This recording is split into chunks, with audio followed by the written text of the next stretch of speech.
Audio book वाङ्मय 66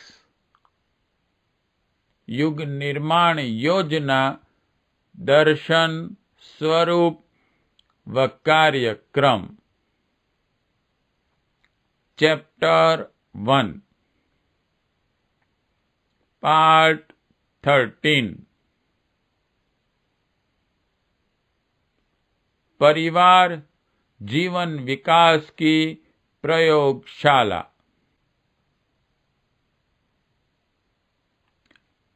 अपने आप को ढालने, बदलने, बनाने की सर्वोत्तम प्रयोगशाला है अपना परिवार। अपने आपे के बाद अपना सबसे बड़ा प्रभाव क्षेत्र अपना परिवार ही होता है। उसके प्रति अपना कर्तव्य और उत्तरदायित्व भी जुड़ा रहता है।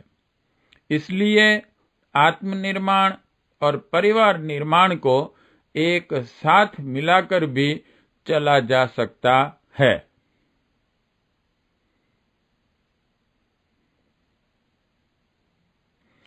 तैरना सीखने के लिए तालाब चाहिए। निशाना साधने के लिए बंदूक, पढ़ने के लिए पुस्तक चाहिए और वैज्ञानिक प्रयोगों के लिए प्रयोगशाला। यों अपनी आस्थाएं, मान्यताएं एकाकी भी बनाई बदली जा सकती हैं, पर वे खरी उतरी कि नहीं, परिपक्व हुई कि नहीं, इसका परीक्षण भी तो होना चाहिए। इसके लिए उपयुक्त कसौटी परिवार ही हो सकता है।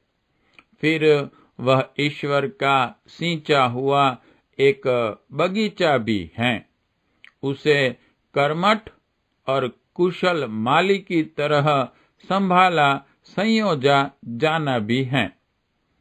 विश्व मानव के चरणों में मनुष्य अपनी श्रेष्ठतम श्रद्धांजलि एक सुसंस्कृत परिवार के रूप में ही तो प्रस्तुत करता है। परिवार निर्माण की प्रक्रिया जहाँ पुनीत उत्तरदायित्व का निर्वाह करती है, वहाँ आत्मनिर्माण का पथ प्रशस्त करने में भी असाधारण रूप से सहायक होती है।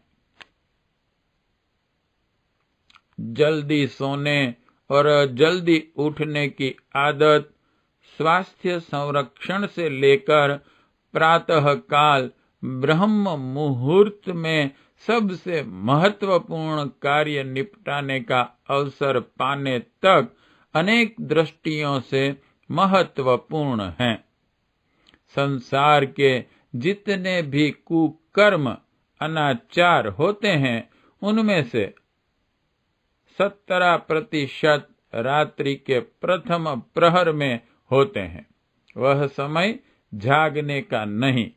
सिनेमा, शराब, व्यभिचार, जुआ, गपशप आदि का दौर इसी प्रहर में होता है।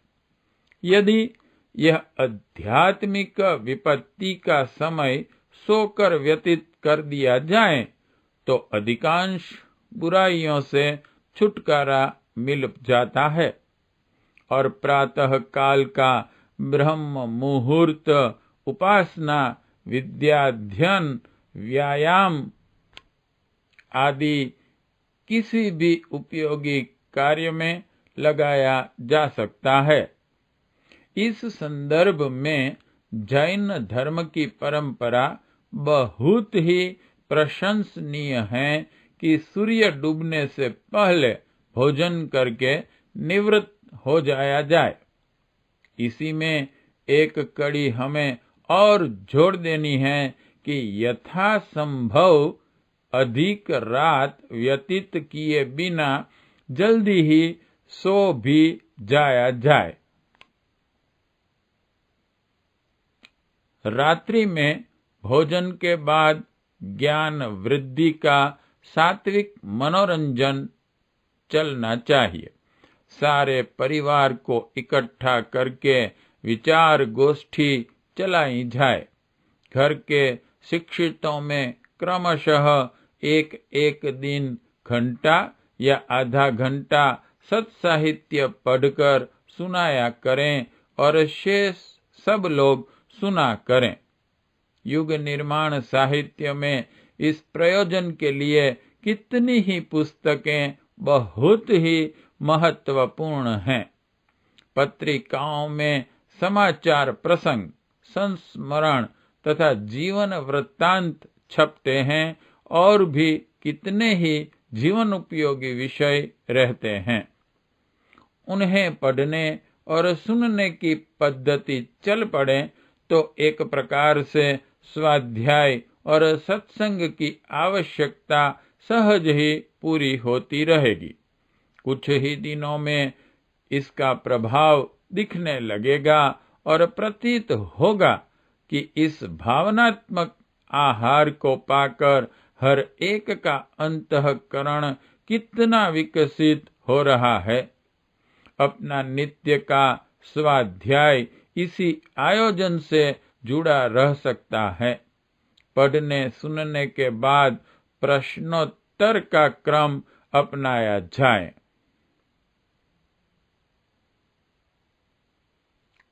परिवार को सुंदर और सुव्यवस्थित बनाने में घर के हर सदस्य को अपना योगदान देने का अवसर नित्य मिलता रहे। घर की सफाई, पुताई, फर्नीचर, साज संभाल, रंग रोगान, कपड़े धोना, टूटी चीजों की मरम्मत, पुस्तकों की झिल्दें, हर वस्तु को नियत स्थान पर जमाना जैसे कार्यों में छोटे बड़े सबको कुछ न कुछ समय देना चाहिए। घर में कृषि, पशुपालन, गृह उद्योग जैसे कुछ काम चलते हों तो उसमें भी हाथ बटाने का बाल वृद्ध सबका यथासंभव योगदान रहना चाहिए। घर में कुछ लोग बिस्तर घींचते रहे, कुछ मटर गश्ती करें, बहुत ही बुरा तरीका है। परिवार के प्रत्येक समर्थ सदस्य को यह अनुभव होना चाहिए कि उस परिवार में उसके भी कुछ कर्तव्य, उत्तरदायित्व हैं। उसके विकास में उसका भी योगदान है। इस दृष्टि से श्रमदान की एक क्रमबद्ध व्यवस्था रहनी चाहिए।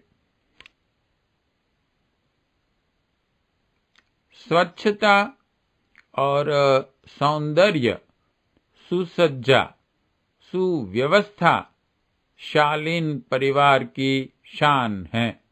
गंदगी की छोटी छोटी दुर्बलताओं पर बारीक नजर रखनी चाहिए और जहां कहीं आलस्य, प्रमाद, फूहड़पन बरता जा रहा हो उसे हटाने में मिठास और सहयोग के साथ कार्य करना चाहिए। धमकी, निंदा, भर्त्सना, गाली गलौच, कटु वचन, तिरस्कार, मारपीट, जल्लाहट जैसे आवेशग्रस्त आचरण का किसी शालीन परिवार में कोई स्थान नहीं रहना चाहिए। छोटों को बड़ों के साथ अशिष्टता बरतना जिस प्रकार है माना जाता है, ठीक वैसी ही परंपरा किसी सभ्य परिवार में बड़ों द्वारा छोटों के प्रति भी निभाई जानी चाहिए। अनुचित आचरणों या भूलों के लिए कहा सुना, समझाया, रोका जाना चाहिए, पर उसमें सज्जनता, नम्रता, शालीनता का समुचित पुट बना रहे, इसका पूरा ध्यान रखा जाए।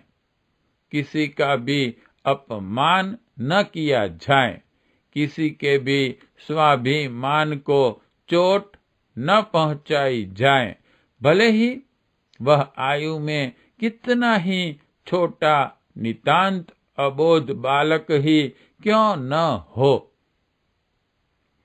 तू का उच्चारण असभ्य माना जाए, छोटों को भी आप न सही, कम से कम तुम तो कहा ही जाए। कन्या और पुत्र में, बहू और बेटी में किसी प्रकार का अंतर नहीं होना चाहिए। परिवार में हर किसी की नियत दिनचर्या होनी चाहिए। समय के विभाजन से कई तरह के कार्य करने का, यहाँ तक कि मनोरंजन और विश्राम का भी पर्याप्त समय मिल जाता है। जिन घरों में अनियमित दिनचर्या चलती है, सोने, जागने, खाने, नहाने का नियत समय नहीं रहता, वहां काम जरा सा होते हुए भी सारा दिन बर्बाद हो जाता है और किसी को कभी अवकाश नहीं मिलता। सामूहिक प्रार्थना प्रातः और सायंकाल अथवा दोनों में से एक समय अवश्य ही निर्धारित रहनी चाहिए। सामूहिक गायत्री जप का उच्चारण, कोई सुंदर सी भावपूर्ण प्रार्थना सब लोग मिलकर गाएं। युग निर्माण सतसंकल्प का नित्य पाठ करें। घर में हर किसी को सादगी और मित व्ययिता का पाठ पढ़ाया जाना चाहिए। चटोरापन, फिजूल खर्ची, उद्धत श्रृंगार, गाली गलौच जैसी बुरी आदतें बच्चों में भी नहीं पनपने देनी चाहिए। आमदनी और खर्च के हर मद का अनुमानित बजट बना लेना चाहिए और यथासंभव उसी की मर्यादा में चलना चाहिए। बचत की थोड़ी गुंजाइश रखी ही जानी चाहिए। बड़ों का आदर करना सभी सीखें। छोटे बड़ों का चरण स्पर्श पूर्वक अभिवादन किया करें। अपने भाग से अधिक की इच्छा न करें। मिल बांट कर खाया जाए। इन छोटी बातों का घर में बारीकी से ध्यान रखा जाए। बड़े बच्चे छोटों को पढ़ाया करें। संभालने, सुधारने, हंसने, खिलाने, घुमाने फिराने में सहयोग दिया करें। घर का क्रम और वातावरण ही इतना सुंदर और सुव्यवस्थित बनाया जाए कि घर में घुसते ही सारी थकान दूर हो जाए और फिर सिनेमा आदि के लिए भागने की कोई आवश्यकता ही प्रतीत न हो। छोटे मोटे खेल विनोदों के साथ संगीत का अभ्यास यदि घर में चल पड़े और गीत वाद्य का शौक लग सके तो समझना चाहिए सरसता घर में बिखर ही पड़ेगी।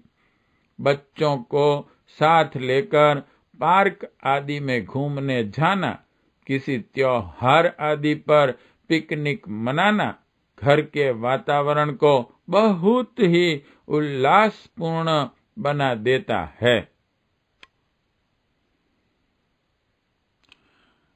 घर में हर किसी को स्वावलंबी और सुसंस्कारी बनाने का पूरा प्रयत्न किया जाए।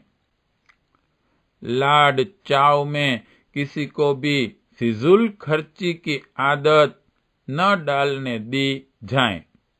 बच्चों के मन पर यह संस्कार नहीं पड़ने देना चाहिए कि हमारे लिए जन्म भर के लिए हराम की कमाई खाने को छोड़ जाएगा और हम बैठे गुलछर्रे उड़ाया करेंगे।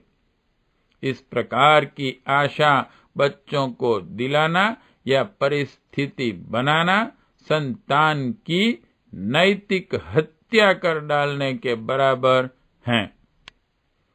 बच्चों को प्यार खूब दिया जाए, पर स्वावलंबन का अभ्यास भी कराया जाना आवश्यक है। इस प्रकार की परंपराएं घर में डालने वाले गृहपति को अपने ऊपर अनेक नियंत्रण प्रतिबंध लगाने पड़ते हैं। अपने को काफी साधना सुधारना पड़ता है, जिससे आत्मनिर्माण में भारी सहायता मिलती है। परिवार निर्माण का दूसरा प्रयोजन भी साथ साथ सिद्ध होता चलता है। पाठ 13 समाप्त।